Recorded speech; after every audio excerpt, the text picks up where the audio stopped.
Shalom sahabat-sahabat terbaik channel ini. Kembali kita bertemu dalam kelanjutan pelajaran kita.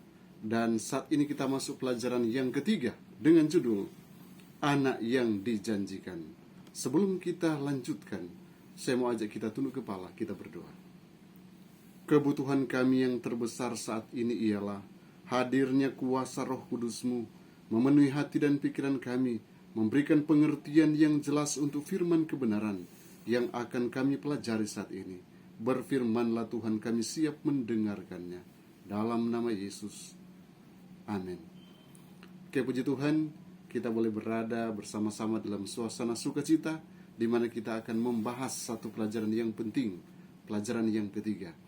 Ayat hafalan Ibrani pasal 1 ayat 2 dan 3. Firman Tuhan berkata begini: maka pada zaman akhir ini Ia telah berbicara kepada kita dengan perantaran anaknya, yang telah Ia tetapkan sebagai yang berhak menerima segala yang ada. Oleh Dia Allah telah menjadikan alam semesta.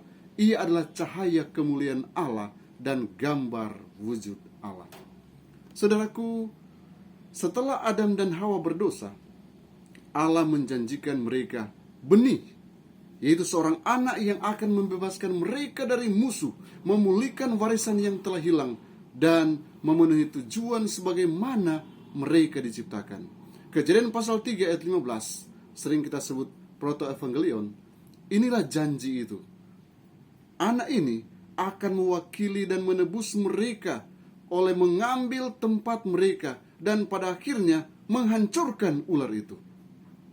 Ketika Adam dan Hawa pertama kali mendengar janji itu, mereka sangat mengharapkan kegenapannya yang segera. Pena Inspirasi berkata dalam buku Alfa dan Omega, jilid 5 halaman 28, dia katakan, mereka menyambut anak sulung mereka dengan segala sukacita, mengharap bahwa mungkin dialah pelepas itu. Akan tetapi, kegenapan janji itu bertangguh. Janji itu kemudian dikonfirmasi kepada Abraham. Allah berjanji kepadanya bahwa dia akan memiliki benih, seorang anak yang melaluinya semua bangsa di bumi akan diberkati. Kita boleh buka dalam Kejadian pasal 22 ayat 16 sampai 18. Dan Allah melakukan hal yang sama dengan Daud. Dia berjanji kepada Daud bahwa putranya akan diangkat oleh Allah sebagai putranya sendiri dan akan ditetapkan sebagai penguasa yang benar atas semua raja di bumi. 2 Samuel pasal 7 ayat 12 sampai ayat yang ke-14. Apa yang Adam dan Hawa, kemudian Abraham, Daud, mungkin tidak pernah mereka bayangkan. Bagaimanapun, semua itu mengarah kepada putra penebus, yaitu Yesus sendiri yang diutus oleh Bapa untuk menebus dosa manusia. Mari kita coba lihat dari konsep buku Ibrani. Poin pertama dari pelajaran kita yaitu di hari-hari terakhir ini. Yeremia pasal 23 ayat yang ke-20 berkata, pada hari-hari yang terakhir kamu akan benar-benar mengerti hal itu. Hal apa? Ungkapan hari-hari yang terakhir atau pada akhir zaman biasanya mengacu pada saat yang tidak pasti atau belum ditentukan pada masa depan. Bisa saja bertahun-tahun atau bahkan berabad-abad dari sekarang. Ulangan pasal 4 ayat 30 dan Daniel pasal 2 ayat 8 itu referensi ayatnya. Namun, ungkapan ini juga digunakan dalam Kisah Para Rasul pasal 2 ayat 17, Ibrani pasal 1 ayat yang kedua, dan 1 Petrus pasal 1 ayat yang ke-20, yang merujuk pada zaman Paulus dan Petrus. Jadi hari-hari terakhir dalam teks Ibrani, teks 1 Petrus dan juga Kisah Para Rasul merujuk pada zaman Paulus dan Petrus. Oleh karena itu, pada zaman akhir bisa kita katakan dimulai pada saat kedatangannya yang pertama.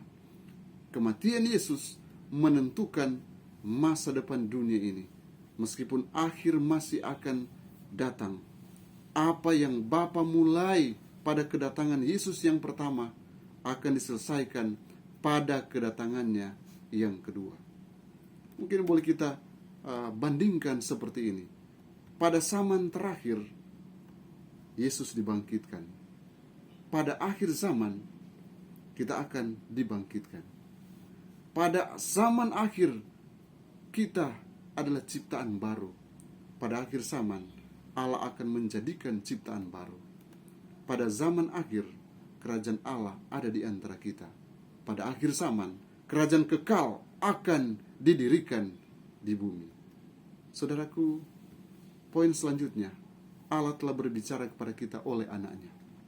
Ibrani 1 ayat 1 sampai 2, firman Tuhan berkata begini: setelah pada zaman dahulu Allah berulang kali dan dalam pelbagai cara berbicara kepada nenek moyang kita dengan perantara nabi-nabi, maka pada zaman akhir ini Ia telah berbicara kepada kita dengan perantaraan anaknya.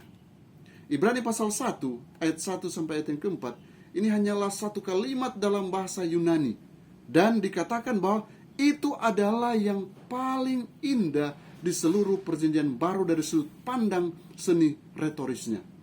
Penegasan utamanya adalah bahwa Allah telah berbicara kepada kita melalui anaknya Yesus.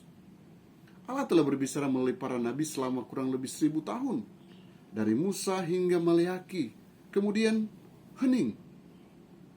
Setelah sekitar 400 tahun hening, Allah kemudian berbicara melalui anaknya Yesus Kristus.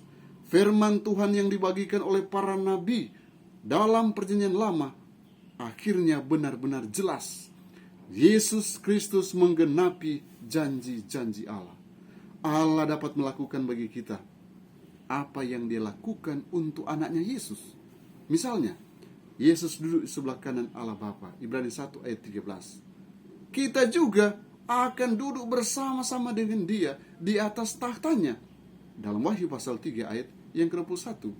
Nah, lihat, Allah ternyata berbicara pada kita juga melalui Yesus Kristus. Puji Tuhan, tatkala Yesus yang adalah anak Allah, kemudian kita dijadikan anak Allah, Yesus yang akan didudukkan di sebelah kanan Allah, kita juga bersama-sama menjadi pewaris takhta kasih karunia Tuhan, akan didudukkan bersama-sama dengan Allah kita. Kemudian poin selanjutnya, Ia adalah cahaya kemuliaan Allah. Ibrani 1 ayat yang ketiga. Ia adalah cahaya kemuliaan Allah dan gambar wujud Allah. Ia duduk di sebelah kanan yang maha besar, di tempat yang tinggi. Saudaraku, di bagian ini kita akan fokus pada bagian yang berbunyi, Ia adalah cahaya kemuliaan Allah dan gambar wujud Allah. Ini Ibrani 1 ayat yang ketiga. Nah, dalam perjanjian lama, kemuliaan Allah selalu mengacu pada kehadirannya yang terlihat di antara umatnya. Kita boleh buka dalam buku Keluaran pasal 16 ayat 7, Keluaran 24 ayat yang ke-16 dan 17, Imamat 9 ayat 23, bahkan Bilangan 14 ayat yang ke-10. Kehadiran ini sering dikaitkan dengan terang atau pancaran cahaya. Kitab suci memberitahu kita bahwa Yesus juga adalah terang yang datang ke dunia ini untuk mengungkapkan kemuliaan Allah. Ibrani 1 ayat yang ketiga. Bahkan Yohanes pasal 1 ayat yang ke-9 juga memberikan referensi yang sama. Pikirkan, misalnya Yesus menampakkan diri di saat transfigurasinya. Ini Matius pasal 17 ayat yang kedua. Firman Tuhan berkata begini: lalu Yesus berubah rupa di depan mata mereka, wajahnya bercahaya seperti matahari, dan pakaiannya jadi putih bersinar seperti terang. Ia adalah cahaya kemuliaan Allah. Ini membuktikan bahwa Yesus juga adalah cahaya kemuliaan Allah. Yesus adalah cahaya, terang yang berasal dari kemuliaan yang maha besar, Allah Bapa. Dia juga merupakan gambaran dari pribadinya.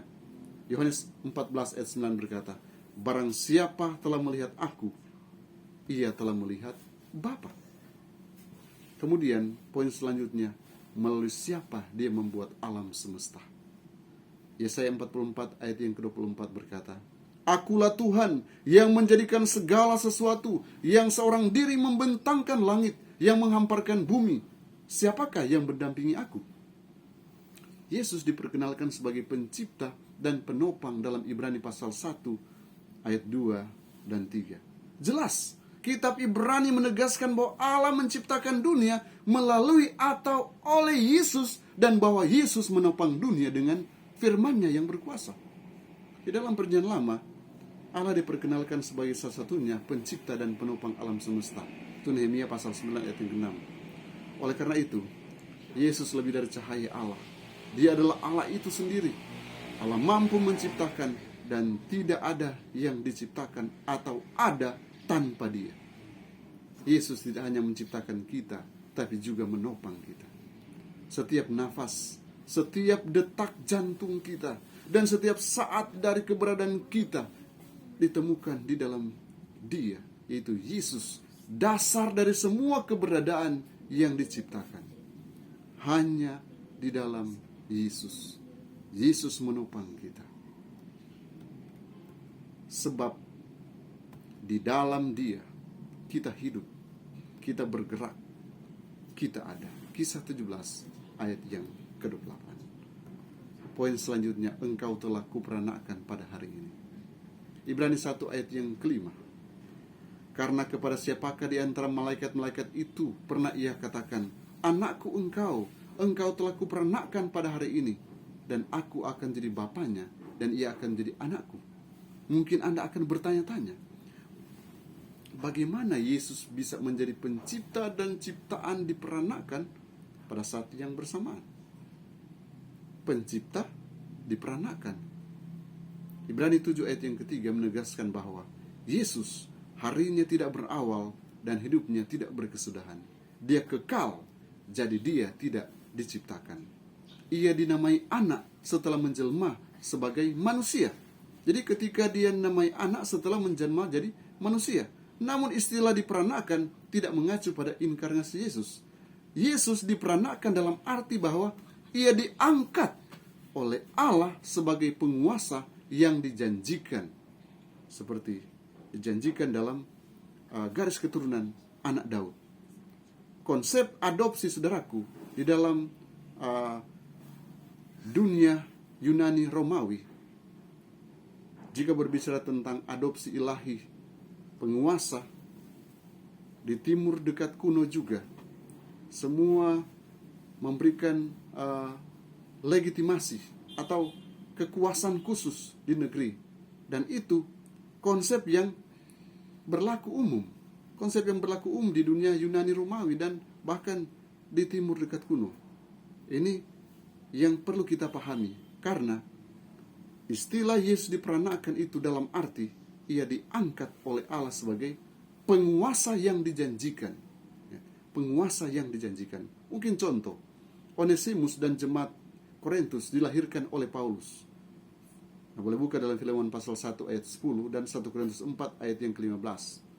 Dengan cara yang sama, Yesus dilahirkan atau diangkat oleh Bapa sebagai anak ketika Dia dibangkitkan dan duduk di sebelah kanan Allah. Roma pasal 1 ayat 3 sampai ayat yang ke-4. Jadi dengan cara ini Yesus menggenapi pekerjaan mesianisnya sebagai raja dari keturunan Daud. Puji Tuhan, oleh karena Yesus itu sungguh luar biasa. Testimonies for the Church, buku 8, chapter 43, halaman 265. Pena Inspirasi berkata begini, sebagai makhluk pribadi, Allah telah menyatakan dirinya dalam anaknya, Yesus, cahaya kemuliaan Bapa dan gambar wujud Allah, ditemukan di bumi dalam bentuk sebagai manusia. Sebagai juru selamat pribadi Dia datang ke dunia. Sebagai juru selamat pribadi Dia naik ke tempat yang tinggi. Sebagai juru selamat pribadi Dia mengantarai di pengadilan sorgawi. Kristus, terang dunia, menyelubungi kemegahan keilahiannya yang mempesona dan datang untuk hidup sebagai manusia di antara manusia, agar mereka dapat tanpa harus binasa mengenal pencipta mereka. Oh, puji Tuhan, oleh karena dengan kedatangan Yesus, kita tidak binasa. Kita boleh mengenal pencipta kita lebih dekat dan lebih dekat lagi. Oleh karena Yesus yang menghubungkan jembatan ini. Tadinya ini terpisah oleh karena dosa. namun Juru Selamat pribadi kita, yaitu Yesus, sudah datang ke dunia. Dan dia naik ke tempat yang tinggi. Dia mengantarai kita. Dan kita menjadi anak-anak Bapa surgawi. Kiranya Tuhan Yesus memberkati kita. Mari kita berdoa. Kiranya pertolongan-Mu akan terus nyata bagi kami tatkala kami memperdalam kebenaran firman-Mu. Engkau akan mampukan kami untuk memahami akan firman kebenaran yang sudah kami pelajari saat ini. Terima kasih Yesus. Terima kasih Juru Selamat yang sudah menjadi penebus bagi dosa-dosa kami, sehingga kami boleh layak dan kami boleh memperoleh pengharapan keselamatan.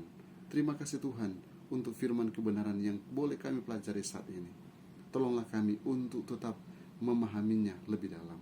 Bapa, Engkau terus berkati semua pendengar dimanapun mereka berada.